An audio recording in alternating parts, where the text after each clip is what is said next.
ايه انت قول لنا بقى، انت كنت متوقع ايه قبل 25 يناير؟ كنت متوقع ايه حاجه من اللي حصل دي؟ من بدري، مش من قبل 25 يناير، من 10 سنين.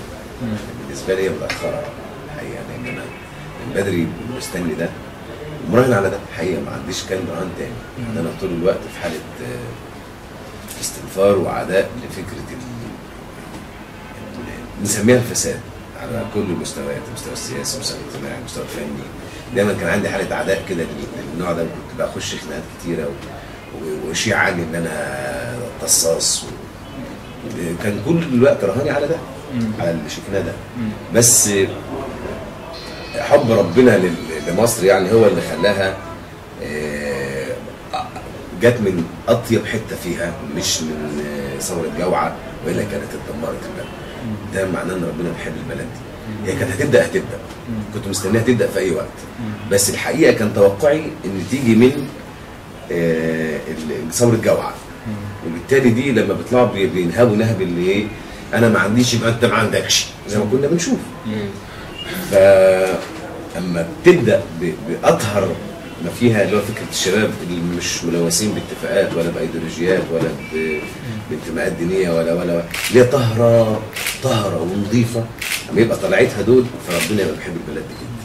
بس تحديدا على يعني الحدث اللي هو بتاع 25 يناير اللي كانوا كاتبينه على النت وقالوا هنعمل ثوره وكده، انت كنت متوقع ان خلاص هي دي؟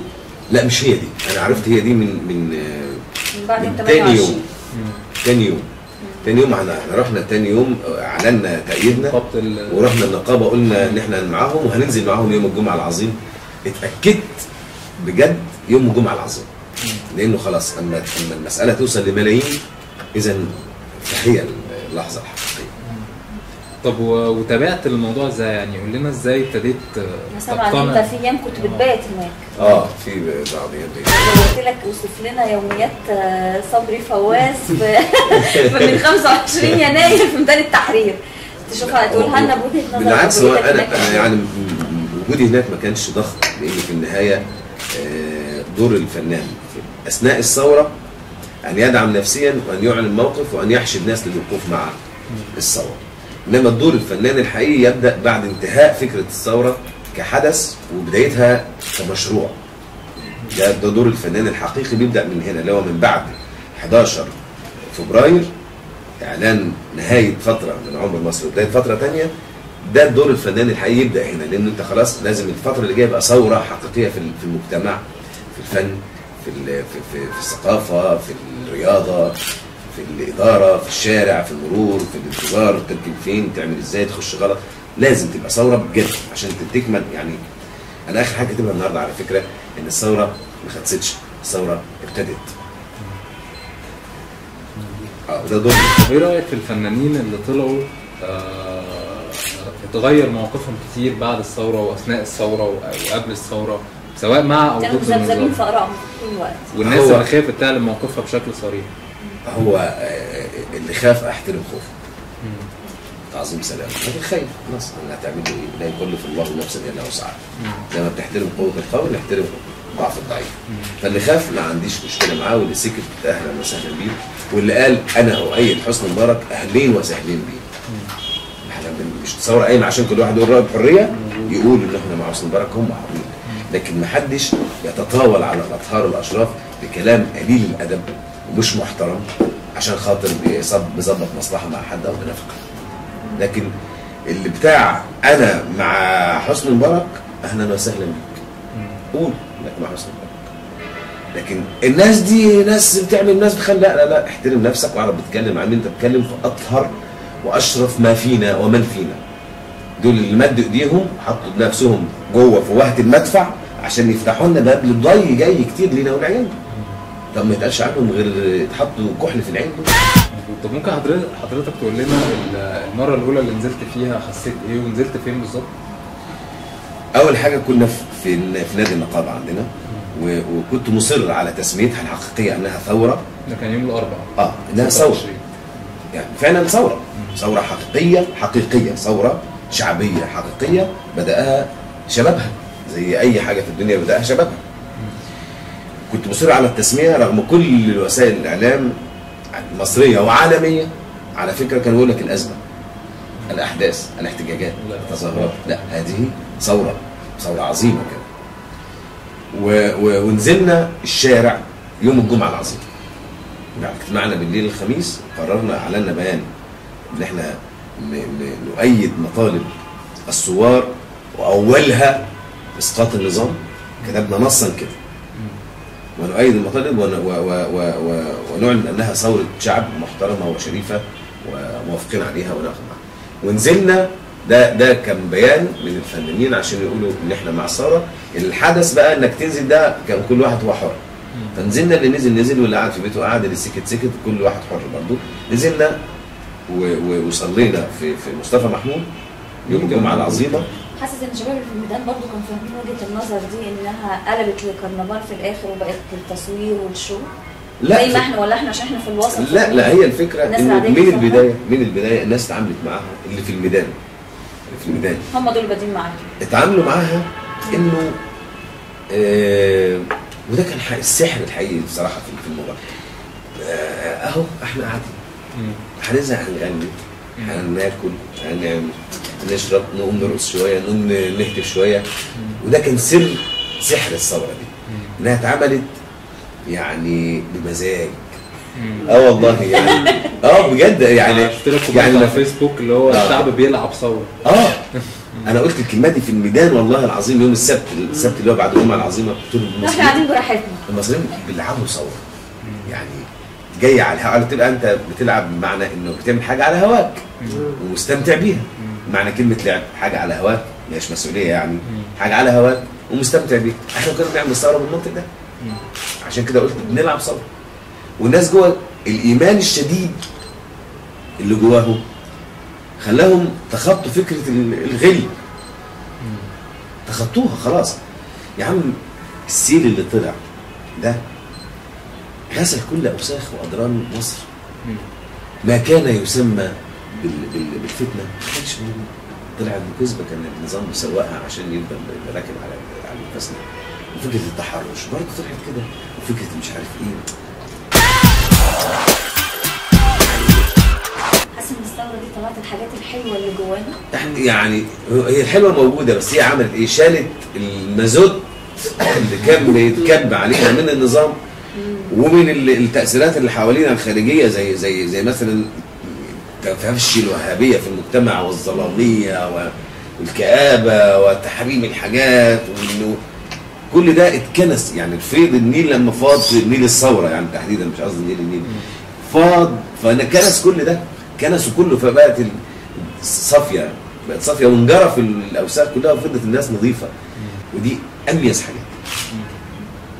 والميزه الاكبر على المستوى السياسي ان الثوره وضعت كل تنظيم ونظام وجماعه وحزب في حجمه. رغم تواجدهم في التحرير، مين؟ اي احزاب او جماعات موجود، حاسس ان هم مارسوا كل ضغوطهم وكل اتصالاتهم عشان يبقوا كل جماعه عايزه تبان ان هي اللي موجوده او هي اللي لها تاثير يعني اكتر على الشباب. كان اكبر الفيض الشعبي، كان اكبر بكتير من الالوان دي الحقيقه، لدرجه انه فصيل زي الاخوان اكتشف ان هو مش هو نفسه اكتشف ان هو مش بالحجم، مش بالضخامه، هو نفسه اكتشف كده. هم نفسهم فعلا اكتشفوا كده، واحنا اكتشفنا كده. يعني عارف في ليا صديق سائر شريف وعظيم ومحترم، شارك في كل مظاهرات مصر من ايام ما كنا في الجامعه في الثمانينات لحد الثوره الكبرى. مفيش مظاهره في مصر ما حضرهاش وهو ملوش مصلحه شخصيه فيه. يبقى ده راجل شريف اسمه صبري السماك. حلو. كل مظاهره، وده ضيف دائم على امن الدوله بطريقته بقى. تعرف فواز؟ ايوه. قال لي دي هي الثوره الكاشفه. فعلا لانك جبت كله بحجم الشمس وتضربوا على الناس، فاللي اتحرق عشان هو بسال ورق السيجاره، واللي عليه معدنه نضيف وعليه حاجات تساحب كمان معدنه، واللي ملوع واللي بيسرق العصايه من النص خلاص كشف.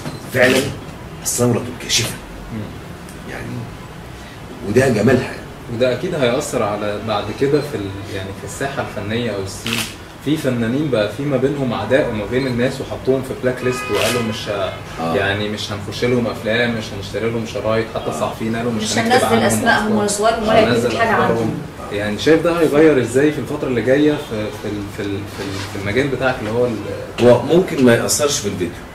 ممكن على اعتبار انك في النهايه المسلسل بيبقى فيه 50 واحد محتاج ومتباع القناه دي او دي او دي او دي، ففي النهايه هيتباع ان شاء الله قناه واحده. بالنسبه للي لحقوا باعوا. انا قصدي اقول لك حتى لما اللي ما باعش لو راح دفع نص، يعني خد نص الثمن وقدم نفسه انه يعني عشان يتذاع وخلاص، مش هيأثر قوي نص تأثير، لكن التأثير الحقيقي يبقى في السينما.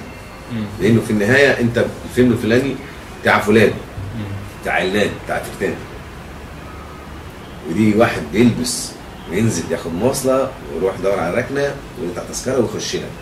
دي اللي هتفرق. طب كان ايه رايك في فكره ان فنان متعود ان الناس تيجي تشيل بوستراته وتشيله على كتفه ويجي الميدان الناس تقول له اطلع بره وتقول؟ عشان زي ما قلنا هي الثوره الكاشفه. الناس بتحبك عشان ترجع لهم الحب ولا انت بتاخد بس؟ يعني كل واحد حر، بس كل واحد يتصرف تصرف وينطق كلمه يبقى مسؤول عنها. طب دلوقتي في مثلا شفنا في اليومين دول بالذات الفنانين والصحفيين اتقسموا اتجاهين. في اتجاه منهم مع فكره المسامحه، ان احنا هنسامح الناس اللي وقفت مع النظام والناس اللي عادت الثوره واللي قالت ان الثوار دول شتمتهم وقالت حاجات كده. وفي اتجاه تاني اتجاه المقاطعه، اللي هو يا جماعه احنا مش هنخش افلام فلاني ومش هنسمع البومات علاني ومش عارف ايه. الناس اللي هم عادوا الثوره، اعداء الثوره يعني اللي بيسموهم اعداء الثوره، احنا هنقاطعهم تماما. وفي ناس استنت لما الرؤيه اتضحت كده، بعد كده طلعوا اتكلموا اللي هم طلعوا وركبوا ودول بيطلعوا ينادوا. هو ده اللي انا سميتهم بتوع الخميس والجمعه الاخرانيين 10 و11 فبراير دول، يعني اهلا وسهلا بيهم، بس منتش خلينا نبقى صراحه. يعني انا اول حاجه كتبتها بعد نجاح الثوره، غير طبعا ما اعلنت ان انا واقف في ميدان التحرير، اول حاجه قلتها احييكم من اطهر بقاع الارض حيث اتنفس حريه واغني مع الملايين. الساعه لحظه التناحي. وبعدها على طول كنت رايي اول حاجه كتبتها بعد طبعا لازم اسجل الموقف بتاع التناحي ده، انه اقول لكل البهلوانات الذين ارتدوا زي الفنانين ويطبلوا ويزمروا للفساد والظلم، قولوا لهم من موقع المنتصر اذهبوا فانتم الطلقاء. اول كلمه كتبتها. ان انا افهم ان ثوره يعني عداله، وعداله يعني حق وحقك. لو انت عايز تقول راي مختلف قول انت حر، بس شيل تبعت رايك، وانا لو عايز اقول راي مختلف بس. هي دي الفكره يعني. عندي مشكله مع 2 فقط من الفنانين، نوعين المشهورين عامه يعني. النوع اللي قاعد يشتم في الاحرار الاطهار ويقول عليهم كلام، ده عندي معاه موقف، ده مش يعني ما ينفعش تسامحه، لان ده راجل تخطى حدوده وما لم يحفظ ادبه ويرمي المحصنات ويرمي الشرفاء بما ليس فيه. ده يعاقب، يعني كان نوع العقاب، بس ده يعاقب، يعني يشيل شيلته. والتاني اللي هو جاي يقفز دلوقتي ويروح ينحت في فكره الثوره وفي دم الشهداء. انت جاي تنحت في دم، أو يحب أحدكم أن يأكل لحم أخيه ميتا فكرهتموه. أنت جاي تتاجر بدم الشهداء عشان تتشهر شوية زيادة؟ ده إيه الحقارة دي؟ ده أنا عندي موقف ضده، واللي شتم الأحرار عندي موقف ضده. إنما اللي يقول أنا مع حسني، أنت مع حسني يا سيدي، ما أنت مع حسني، إنك مع حسني خلاص. أنت اخترت مع حسني، أنت مع حسني. ستبقى ببقائه وستزول بزواله. مش أنت اللي اخترت؟ اوكي، مش زعلان منك، حقك ورايك يعني. لان الديمقراطيه الحقيقيه ان كل واحد يقول رايه، لكن مش كل واحد يسيد رايه على الاخرين. ده الاصل في الموضوع بس.